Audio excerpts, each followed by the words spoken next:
wait for a few more people that are coming in. Welcome to Grand Rounds. Thanks for coming today. And it is a pleasure for me to introduce our speaker, Dr. Andy Barnes. So Andy is a gopher through and through. He received both his undergraduate and his medical degrees here at the University of Minnesota.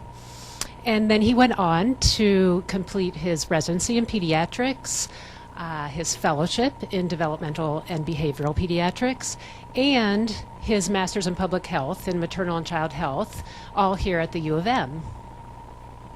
And then we were very lucky that Andy joined the Division of General Pediatrics and Adolescent Health as a faculty member in 2009. So Andy's clinical work is focused on children and families with developmental and behavioral concerns. And in his clinical work, he helps children and adolescents to help themselves by helping them to gain mastery over sort of their mind-body interactions. He teaches them techniques like biofeedback, self-hypnosis, mindfulness. And his clinical work really parallels his research activities, which focus on self-regulation and its role in children's health and helping children particularly to be resilient in the face of stress. Andy also directs our fellowship in developmental and behavioral pediatrics. So he is going to share some of his expertise and his work in his presentation today entitled Reducing Resilience Through Self-Regulation. Please join me in welcoming Andy.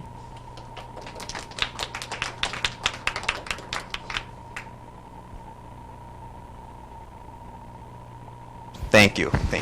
Okay. Thanks for having me. Good to see everybody here. I don't know all of you yet, but maybe we'll get a chance to meet soon. The title of the talk is called Reinforcing Resilience Through Self-Regulation, and we'll talk about what I mean by reinforcing it. I have no financial relationships to disclose, fortunately and unfortunately, and I won't be discussing any off-label uses. So the objectives are to really help you understand resilience as an adaptive process, and more than understanding it, to be able to see what that looks like in your own patients' lives, in your own life, and then to talk about one of the factors that we think has to do with children's resilience and our own resilience, which is self-regulation, and then to talk about how we can start to translate this more and advocate for the kids that we know and the families that we see on a bigger scale. So this was really fun for me to prepare this. I got to journey back in my mind to medical school, so 12, 13 years ago. That's when I really first started to get interested in this topic, because I'm sure a lot of us did. I didn't know I was going to go into pediatrics, really. I thought I'd go into ER, because I like the show ER. But instead, I decided that there was some really cool stuff going on, and I came to a grand rounds, but it was way over in the Mayo building in that little dungeon auditorium, and it was wonderful grand rounds. I kind of went for the free sandwich. I didn't really know what the topic was even going to be, and the topic was a video. So Dr. Dan Cohen, a mentor of mine, who's since retired from the university, showed the entirety of a video called No Fears, No Tears, 13 Years Later, which is, show of hands if you've seen that video. Awesome. It's a wonderful video. It was made in the 90s by a psychologist named Leora Kuttner, who's in Vancouver. And it's called 13 Years Later because she traces the path of children who had serious life-threatening cancer in early childhood, and she follows up with them 13 years later. And so that was kind of my first window into this world of pediatrics, and here's a little clip from it. Okay. You're ready. Good girl. Do you have any memory of the pain itself, Les? Yeah, I remember, I guess, quite a bit of what the pain was like, and I think that it was almost something that I liked to be able to control it. So two main things that I remember exactly how it felt would be the IVs, the most of all. Actually, I can still remember what it felt like to feel the needle from the freezing being injected into my back. I was so young, it was just pure pain. And to me, there was no meaning. There was no reason why I was getting a lumbar puncture. It's almost like a whistle when it goes out, doesn't it? Yeah.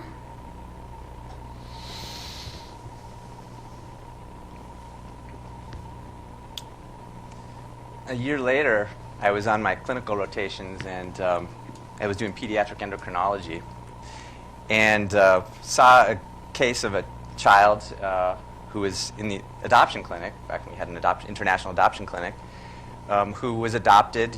We were seeing him like a few weeks after he was adopted from a Russian orphanage. He'd been hospitalized for half of his life with various and sundry infectious diseases. And he was not growing.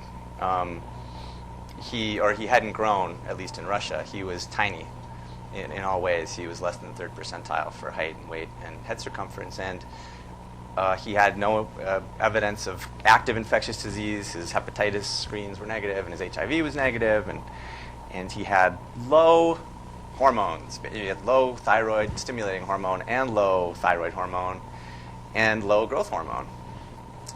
And that case prompted, and I'll tell you the rest of the story in a second, but that case prompted my attending at the time to tell me about another case. If you've heard this one, just don't tell the answer. She said, there was around the turn of the century, there was this author, and he couldn't conceive children. He went to his doctor, and he was really short. He was 4'10" as an adult. And he had a history in his life of his younger brother dying in an ice skating accident, and his mother became completely despondent and basically was talking to the 6-year-old child as if he was still there for years, like a ghost. And she treated the surviving child as if he was sort of, he had to kind of carry on the memory of the brother who died. Pretty big burden for a kid to bear. Well, the outcome for him was he never could conceive. He got divorced. He also got very famous because his name was J.M. Barrie. He wrote Peter Pan, the story of the boy who never grew up. The outcome for the case that we saw in clinic was much better. Everything got normal. The child started to grow like amazing, including his head, importantly. And all of his hormones normalized, right? Thyroid got back to normal, TSH got back to normal, growth hormone got back to normal. Wow. So, of course, this was called psychosocial short stature, or it goes by many other names. But this is a figure that shows the asterisk is what? So these kids were below their projected growth, and then they leave that the bad environment. The asterisk is going to a better environment, and then their growth normalizes. It's a pretty well-described phenomena. So when I was on this rotation way back when, my attending said, "Well, this is resilience. These kids are resilient, and isn't it amazing that a little bit of love can transform their whole being like that?" I said, "Yeah, that is amazing. Wow, I want to do this." I was off to the races. I said, "I'm going to do pediatrics." I actually thought I would do pediatric endocrinology for a little bit. So I'm curious, this is the audience participation part, what would be a time or a patient that you think demonstrated resilience, and what was that like? So just take a moment to reflect on it, and there's a microphone right there, so we just have to turn it back on probably. I don't know.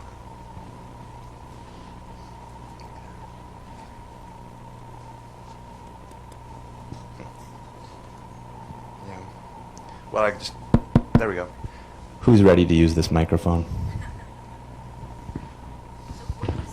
what was a resilient patient that you had? Who was a patient who showed some resilience somehow? What did it look like?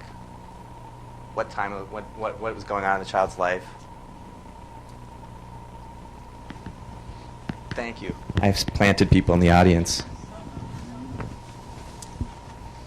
I guess I've worked a lot with kids who have cancer, so I'd have to say that I would focus on one of those in particular, a teenager who was it was her senior year of high school, and was diagnosed with a relapse. So I didn't know her during her original diagnosis. But you were asking about what the characteristics were. I think a sense of openness that even in the face of pain, and she was just very curious, wanted more information about all things, wanted to participate in her own health care to the way that she was able to do that, and really was open to trying new things, doing different things. I think she phrased it as, I want to do whatever will help me. That's what sticks. Thank you. Anybody else want to share?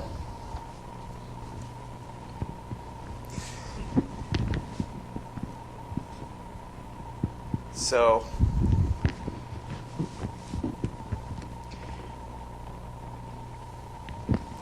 as I continue talking, I hope you hold that image in your mind of these patients that you might be thinking of. And part of what you said, Lynn, is that there's something sometimes within a person that seems to make them resilient. There's some factors that you mentioned. Others of us might have thought of family factors or other factors. But the question is also, what happens with the child who's showing resilience? And so one thing that we think about, and I've adapted this from Ann Maston's work. Hi, Ann, in the front row. Ann's a Regents professor in the Institute of Child Development here in developmental psychology and psychopathology. And this is a book that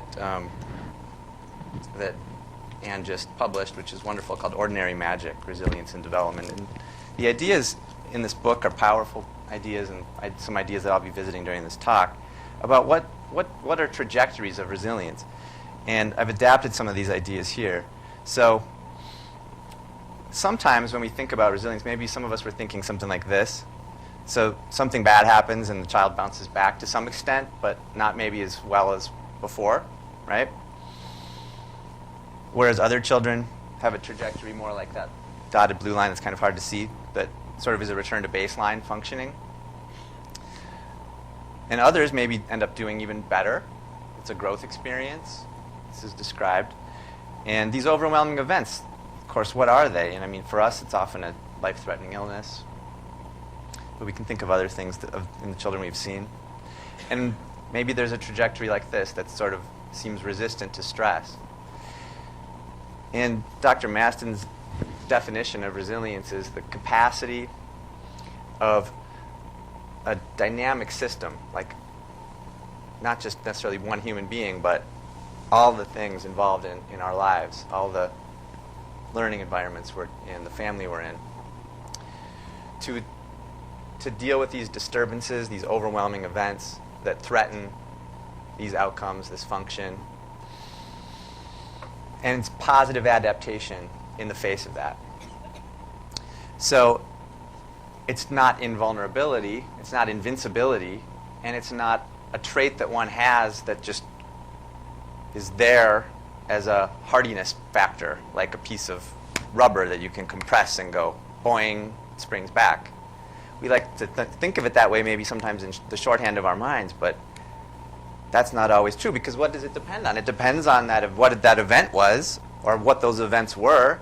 How long did they last? When did they happen in the child's development? How intense were they?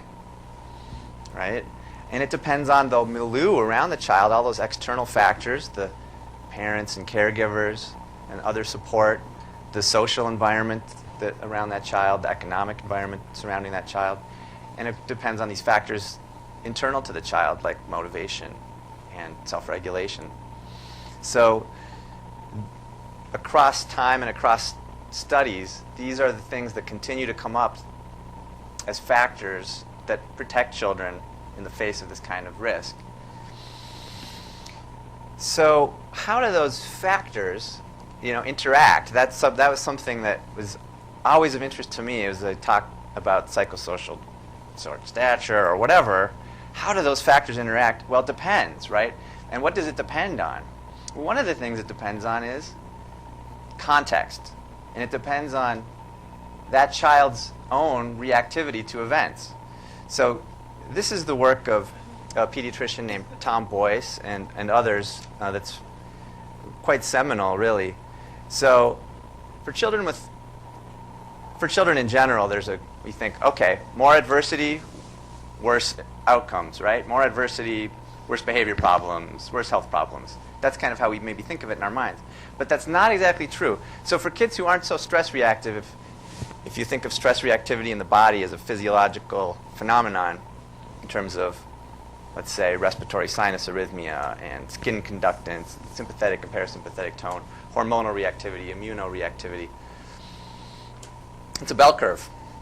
So the kids at one extreme end are pretty much not going to react to stressful stimuli in a lab situation.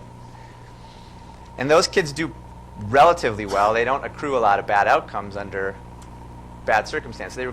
They have slightly more bad outcomes under bad circumstances, but not as much as the kids with high stress reactivity. But look at how the lines cross. So there's an interaction here, right, between what the context is for that child and their own susceptibility. So some people call this differential susceptibility. The idea that it's a blessing and a curse to be that sensitive. It's a blessing and a curse. And so it's for worse and for better, not one or the other. There was an article about this in the Atlantic Monthly, so this is kind of taken off in the popular press a little bit as an idea. And Tom Boyce and others have talked about in Sweden there are words for children like this. There are orchid-born children and dandelion-born children. And you might really think of dandelions as that big middle part of the bell curve.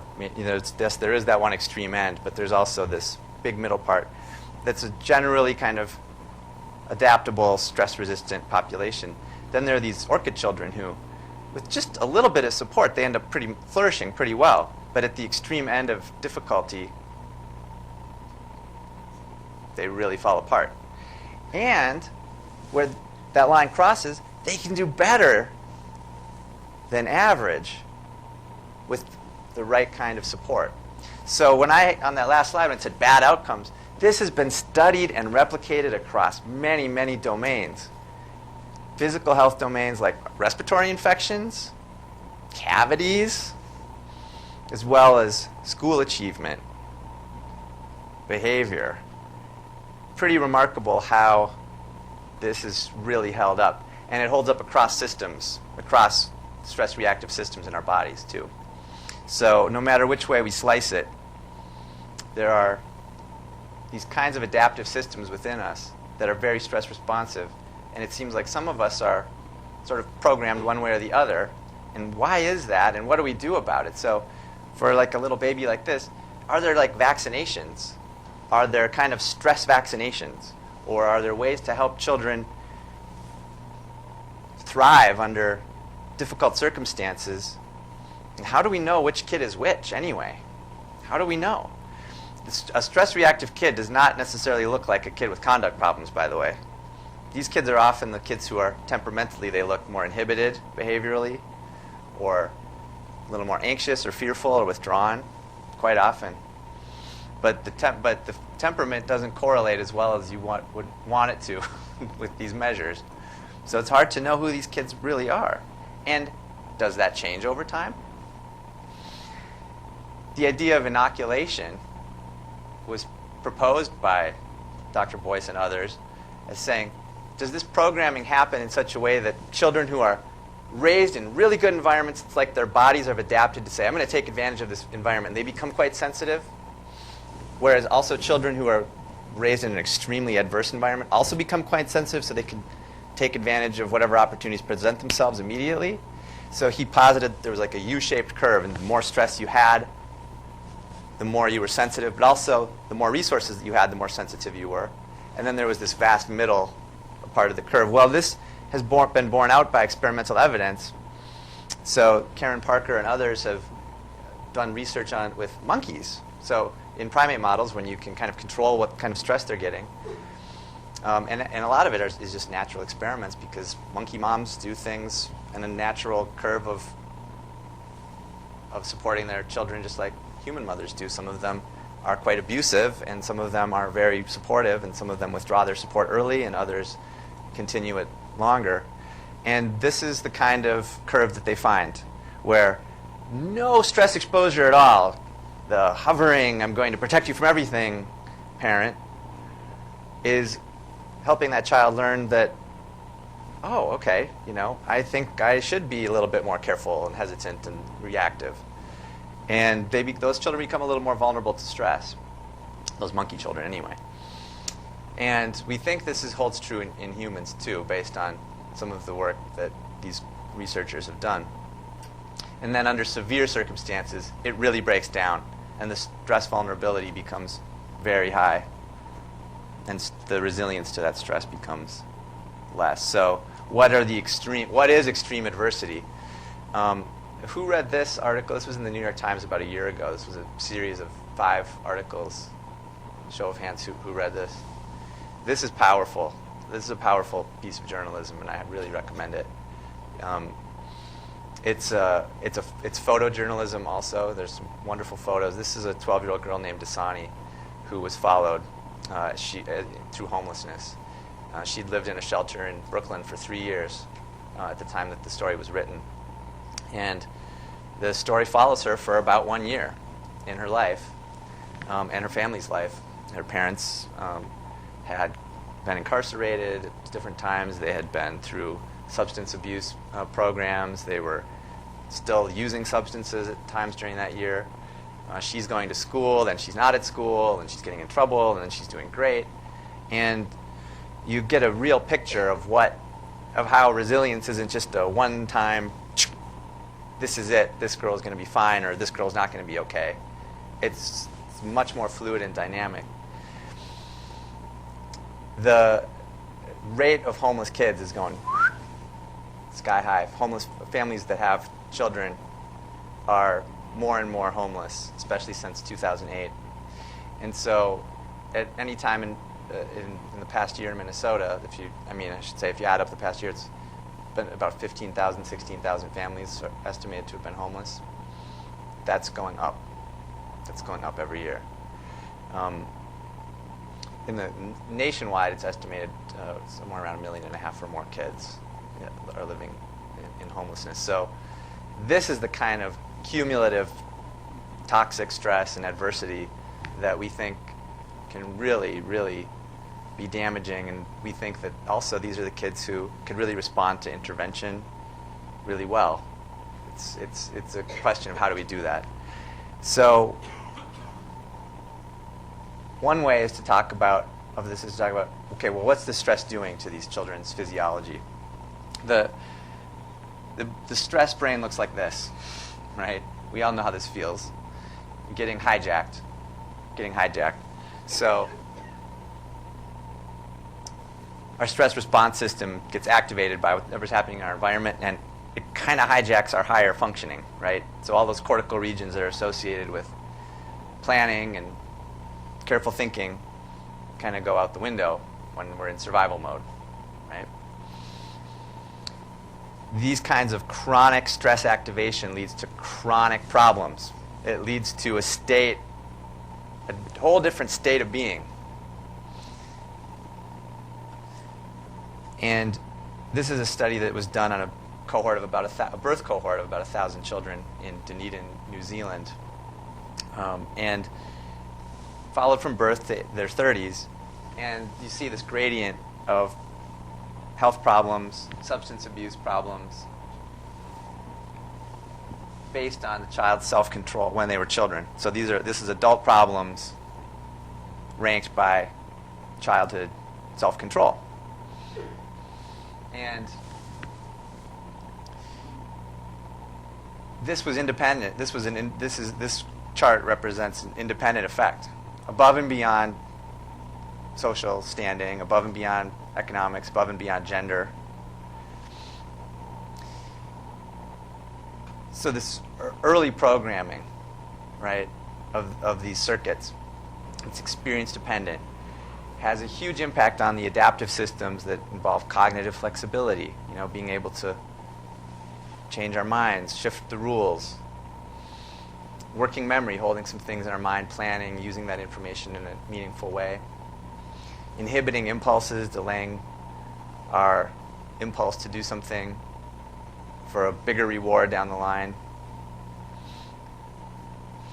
And so when things are functioning great, this is what it looks like. So this is where we want to get. Those same children in the Dunedin study, some of them by young adulthood had better self-control. As we all know, that does tend to happen, right? But so controlling for the child's initial level of self-control, some of them had an improvement, okay, above and beyond what was expected for developmentally. And guess what? When they had improvement, they did better on all those outcomes we just talked about. They were protected. And there are other similar findings that these systems are very protective for children's academic achievement, for example, the kinds of outcomes that we'd expect when children need to put their self-control into action to help with their health, their well-being, their standing in society. So how do we do that? It depends on the child's developmental stage, right, and where they're coming from and their context, as we've talked about. So, for example, we could start even earlier with prenatal visits and early home visiting for babies. But I wanted to talk a little bit about some specific programs for specific ages. So one program that's been really well studied is called Attachment and Biobehavioral Catch-Up. So this is a program that's basically working with parents with their adoptive children who've come from really high adverse circumstances and teaching the parents, I'd call it unconditional love, but even more than that, to show the child that unconditional love, even if the child's not even seeming to be engaged with them. So actually going and evoking something with the child. This is a totally parent-mediated kind of intervention. The parents are playing with the children, they're getting feedback from the interventionist, but there's no direct work with the children because these are like toddlers and young preschoolers age kids. So it's kind of aimed at that 2-year-old set. And what's really cool is, at the outset, when these kids are assessed for how reactive their physiology is to stress, of course, it's not normal, right? So their cortisol secretion, for example, not normal. After this intervention, it normalizes. It normalizes. And something is getting fixed inside that child solely on the basis of the parent doing what I would call co-regulation, effective co-regulation. So the parents are taught, for example, that when the child's going into a fit of rage and throwing things and I hate you and clawing and crying, the parent is supposed to offer neutral, calm support and hugs and security. That's it. It's nothing that fancy. But it's helping that child learn that I'm going to be okay, right? It's helping that child internalize something very important about themselves and about their relationships. And it's restoring some of these autonomic systems that became way too sensitized. They were prepared for an environment that they didn't need to be prepared for anymore, right? They moved to a healthy environment. They didn't need to be that reactive anymore. Here's another clip from No Fears, No Tears. This is a young woman reflecting when she was 4, how she dealt with. With my mind, I think that I am able to take the area of my body and think about the nerves there and avert my mind from them. Tell me what you want. The glove? You said a nod there. You want to put the glove on today. Okay. I remember when I used the magic glove that when the needle went into the vein, I could watch it go in, and it felt like it was on another part of my body, but it didn't exist at all, and I didn't feel any pain. And you were conscious of that at the age of 4? Yeah, I was really conscious of that. Just put a tape on.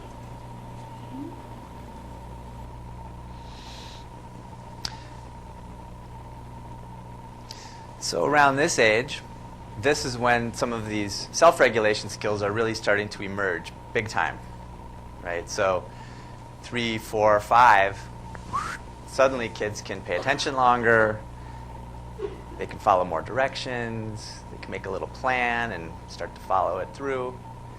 And suddenly, kids can do quite a bit in terms of regulating some of this stuff that's happening to them. So the kinds of interventions in this age group often focus on partly on the parent being able to coach the child through difficult times, and also on the child learning to do some self-calming and self-soothing. And how we do that at this age is all about using your imagination, playing. So even kids who've been through huge trauma can start to do the kinds of things at this age to repair their systems that it's similar to what we might use in an adult who's been through trauma, which include reframing what happened and working through it through play in a way that helps them feel strong inside, right? That gives them a central role as somebody who is competent and safe. So we can start to use narrative more at this age, right? And we can talk about how you can take a time out, but we don't really think of it like a time out, right? It's like let's have a little time to regroup, gather ourselves, settle ourselves down. The work that I'm doing right now is looking at kids who have been in homelessness and highly mobile families and now are in transitional housing. And they've seen and been through way too much, as we talked about with the Dasani in that New York Times article, for example. So just last night, we got to do our first group intervention with these kids, and it was wonderful. And they're 4 to 9-year-old kids. And there were a few 10 and 11-year-old siblings who really, really wanted to do it too. So we invited them in to do it. And we taught them some diaphragmatic breathing. We taught them some muscle relaxation. And then at the end, they got back together, and the parents kind of watched. We dimmed the lights and put some pillows on the floor. And we read this story to them. This is called The Goodnight Caterpillar. And we gave them CDs of the story to take home too. And The Goodnight Caterpillar is all about a caterpillar who's really, really nervous and doesn't think he'll have enough leaves in time for winter, and he's trying to make himself a little cocoon, and the little girl comes and helps him learn how to feel better. And in the story, it's a teaching story about relaxation and self-control. And let me tell you, those kids, they were wound up higher than kites before we started, because we had food and it was fun. They were playing, and they loved it. They loved it. It was like you could hear a pin drop in that room. And they were doing it. So the 4-year-olds, the 4-year-olds were kind of, some of them were laying, some of them were sitting in mom's lap. And when the caterpillar is relaxing all of its many, many legs, the 4-year-olds, you see them kind of kicking their legs a little bit. And the 10-year-olds, they're just like a rock on the ground. I don't know what was happening inside their brains. I didn't have a little scanner, right? But I have a pretty good suspicion that all the things we were just talking about with their prefrontal cortex and their arousal systems were changing. They were changing. And they were getting a real experience, and their parents were getting a real experience watching it, of how well they can do this. So after we finished, we were kind of cleaning up, and before we did the story, we'd practiced some diaphragmatic breathing with these Hoberman spheres, which are like those ones you see at children's museums that expand and contract.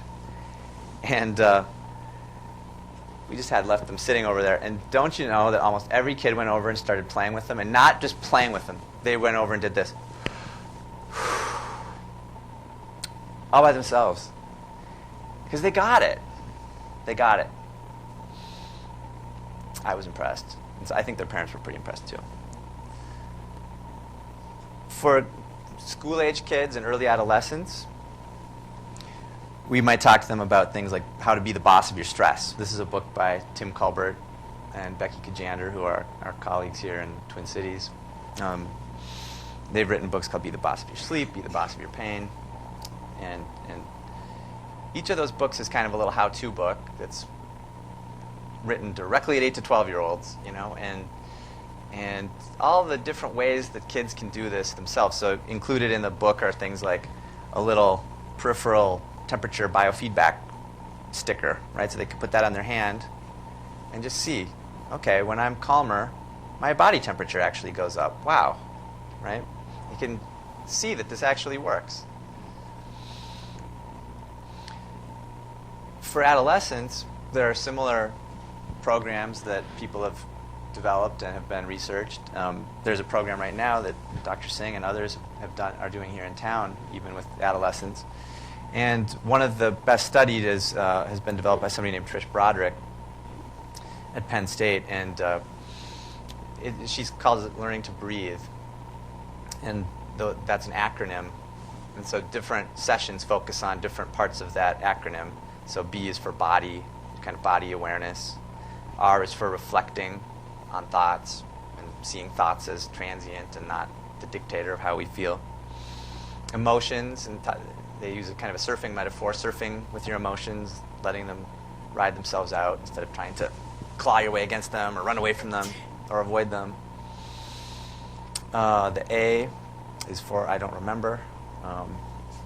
For some reason, but the T is for tenderness and just kind of self-compassion, letting things be. And H is for healthy habits, sleep, diet, exercise, and E is for empowerment and mastery. So this is a clip. This is a little bit of a longer clip from Dr. Broderick's program. And one of the people interviewed in it is somebody you may have heard of named Richie Davidson, who's a cognitive neuroscientist at Wisconsin, who has studied brains of monks who've meditated for a long time, and he's done meditation intervention studies, mostly in adults, but he's very interested in how kids do this too.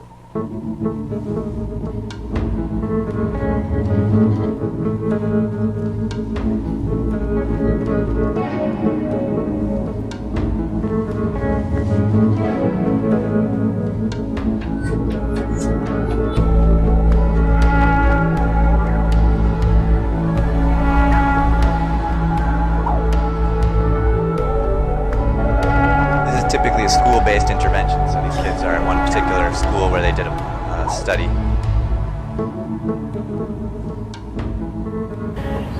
And sometimes in the classroom when I'm just really excited to get something done and I want it done now, but I know it's going to take a while, but I just want it done. Sometimes I'll just sit there and breathe. In like math, if I'm having trouble with the problem, or in science, if I'm having trouble with, you know, anything, breathing definitely helps me get more centered. I can do my work when I do breathing. It makes me less of a, oh man, I'm not going to get my work done, and more of a, okay, think of what's going to happen afterwards, you know. Breathing, yeah, I feel very comfortable when I'm doing breathing too, so breathing's pretty great, just saying. So the Learning to Breathe program has been, there are two versions of it now. It's based upon the acronym BREATHE. And there are 6 themes in the program that correspond to B, R, E, A, T, and H. The last E stands for empowerment, for gaining the inner edge.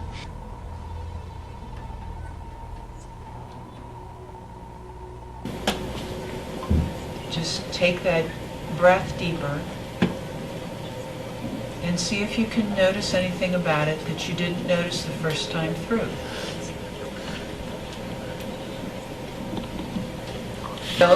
Could you feel what it feels like to feel good inside? What does that actually feel like when you feel good? Young people are developing in their brains, one in a way that activates their whole emotional brain and all of that system.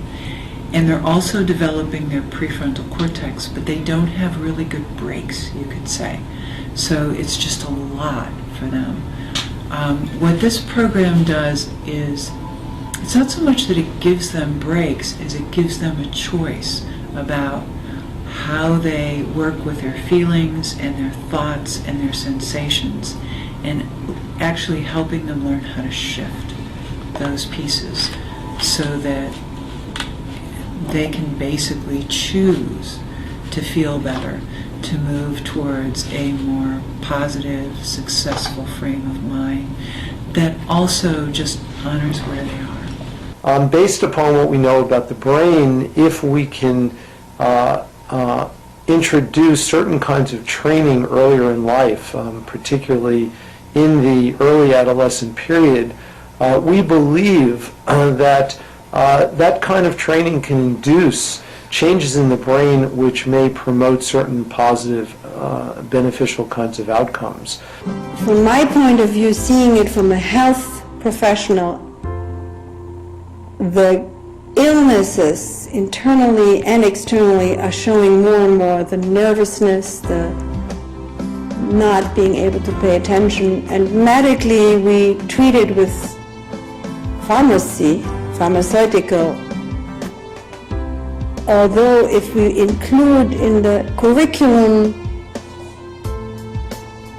an excellent program of paying attention, focusing, concentrating, we would have in a few years a very different teacher and student society.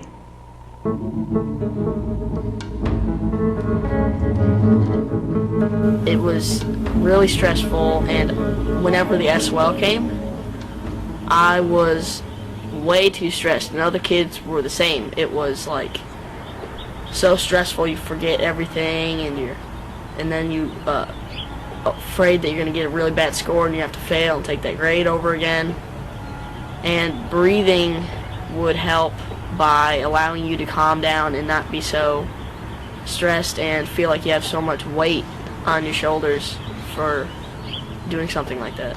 The structure of each lesson incorporates a welcome and a short practice period, just a very, very small didactic presentation of where we're going in terms of perhaps some material, and then the middle portion is activity, interactive activity, group activity, not intended to be anywhere near any kind of therapeutic activity. It's normalizing, it's kind of just what people go through at this age, and then every session ends with some practice.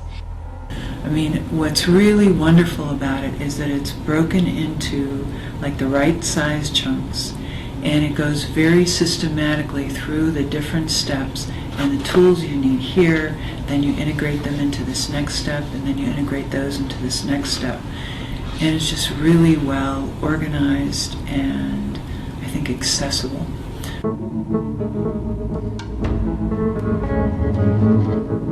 I think definitely I get stressed in class a lot. Maybe it might be able to help children really get in touch with their breathing, their selves, ways to calm themselves down. Like they shook this thing up and sand flew all around a jar of water, and when it settled it was like our thoughts settling, and definitely that helps me. I feel very comfortable and breathe.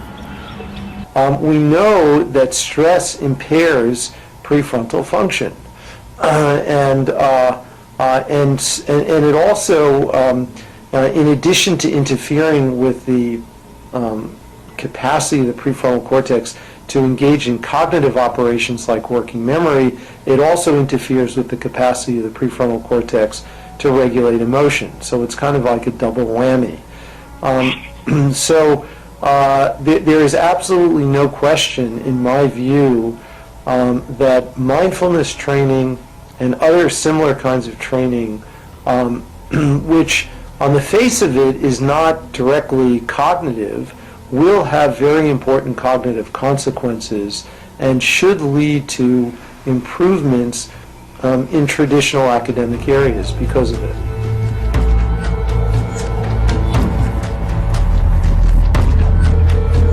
I'm usually a lot more stressed than I think I am all the time, just from school and home and everything that's going on. I just get really stressed and I try to cover it up. But when I do this breathing, it helps me just release all that stress, I guess. And it's really helped me a lot. And for kids, one of the things that we found in our early work with children is that they naturally glom onto this. They really appreciate having moments during the day that are quiet moments where they can center themselves and really engage in a kind of restorative process. Yes, it was kind of a wake up to how much I just kind of like love life. If that makes any sense at all. I mean, you know, I love being outside. I do actually enjoy quiet time, which my parents would never believe because I talk all the time. Breathing, well, it's pretty amazing. I wonder how many schools do breathing besides the school. Like if it's a big thing, I'm not sure, but it's pretty great, and I would recommend it for concentrating, doing classwork, and anything that you're feeling stressed about.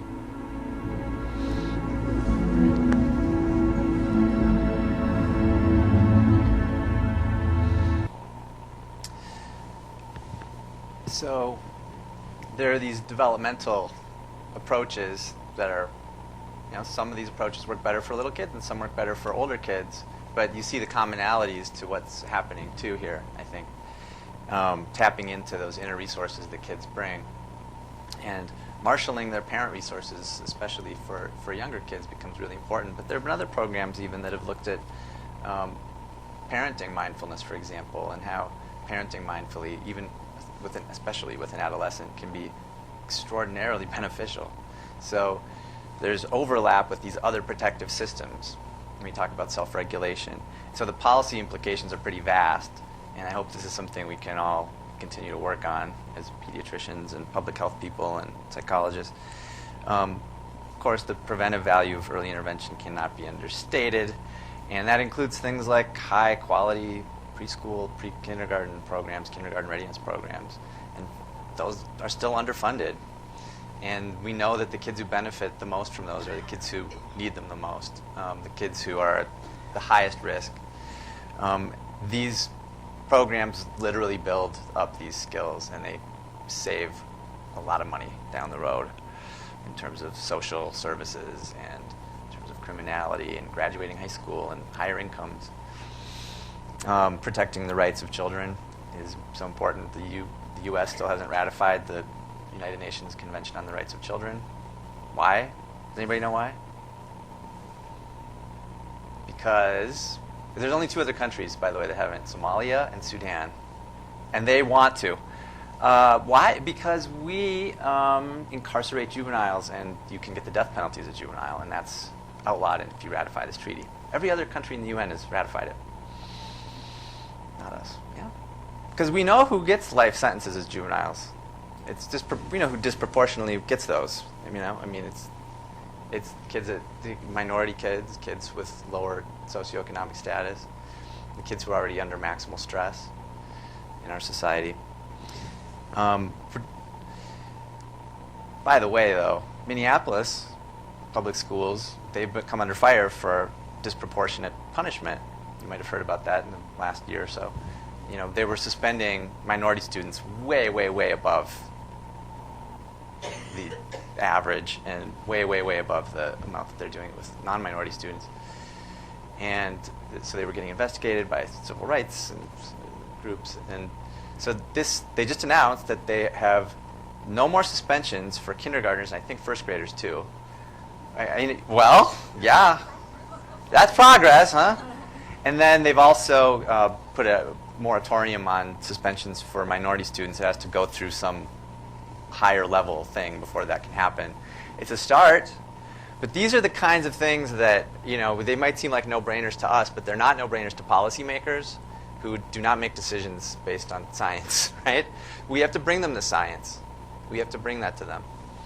And we have to bring them the evidence. It's really about protecting the protective systems.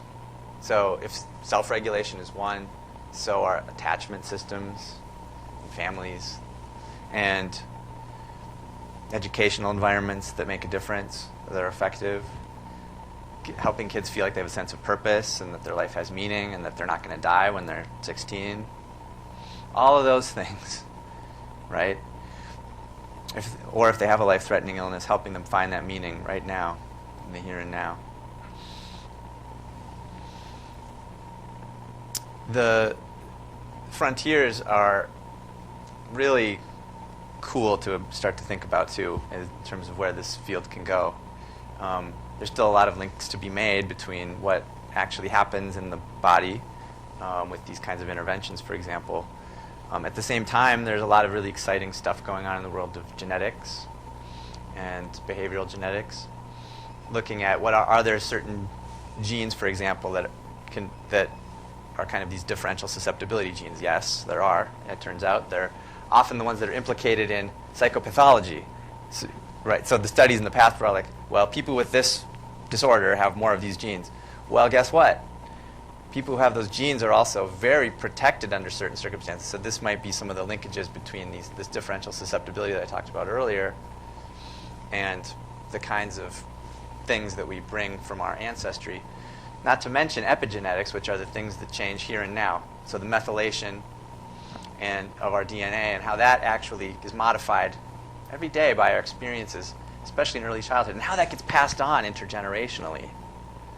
These are really interesting areas of research that are happening right now. Biofeedback is an area of interest for me, as Dr. Borowski said, and fMRI biofeedback is becoming a little bit more real. It's still not quite real time. It's getting close, though. It's getting close. So actually shifting, can I boost this area of my brain that is involved in these processes and do it quite directly?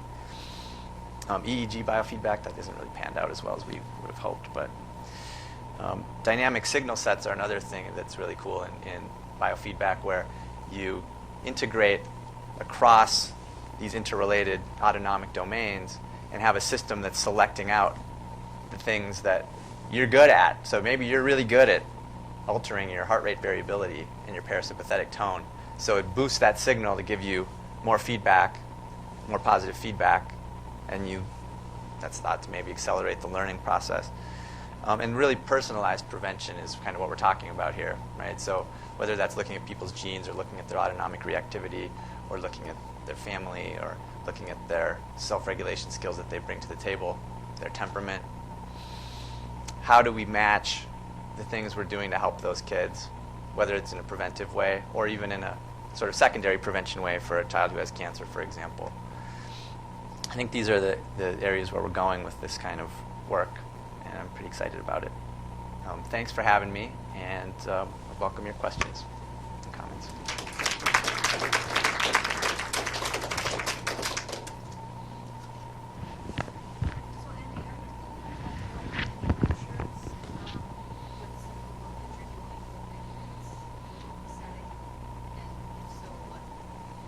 One of the interesting things that we're collecting on the kids that are in this transitional housing is something that Anne and others have already started to collect at People Serving People shelter, which is hair cortisol.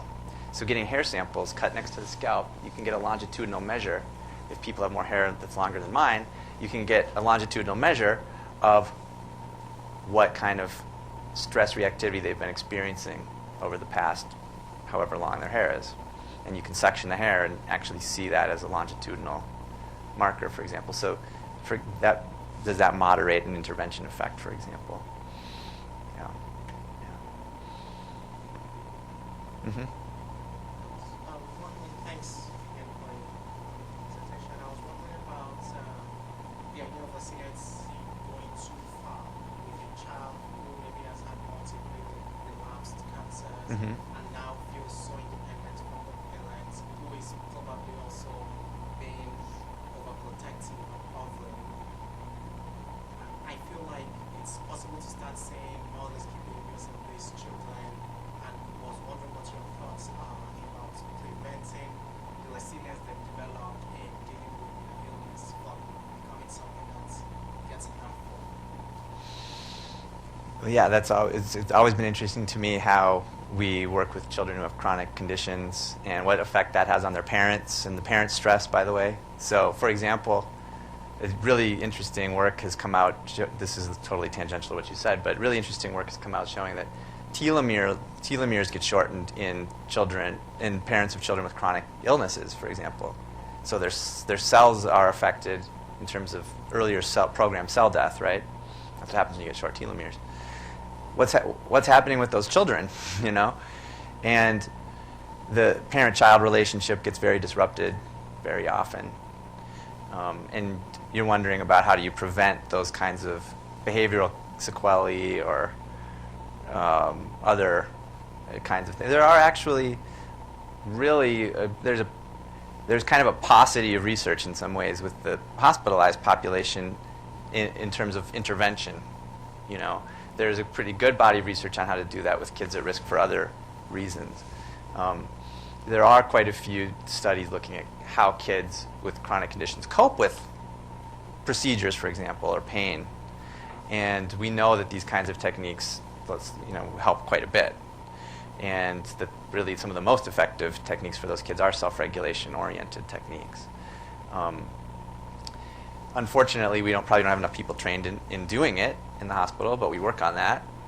We work on it. We work on training child life specialists, for example, who are really at the forefront of a lot of this nowadays. They're actually working with kids in the procedure room, and training residents and medical students, hopefully more in the future, I think is really important, since you guys are the ones who are right there with them.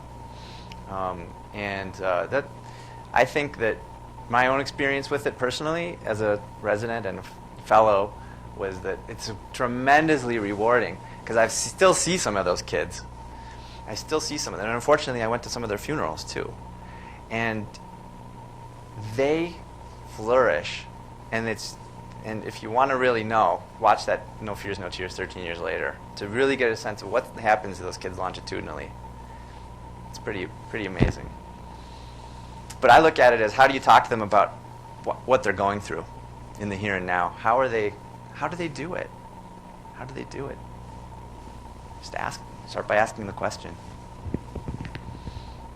Mm-hmm.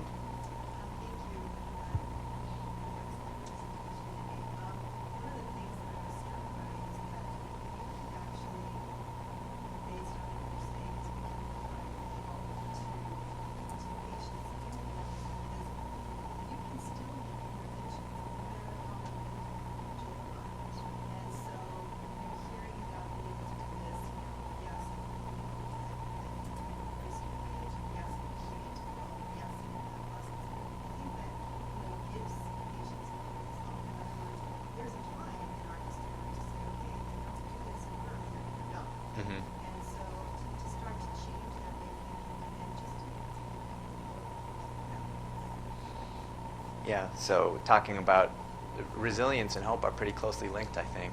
And I think that helping families feel like there is something they can do, helping kids feel like something there is that they can do is so critical. Yeah, thank you. It's all about reopening these windows of development. We know our brains can do quite amazing things. Well, it looks like we're out of time. Thank you, everybody.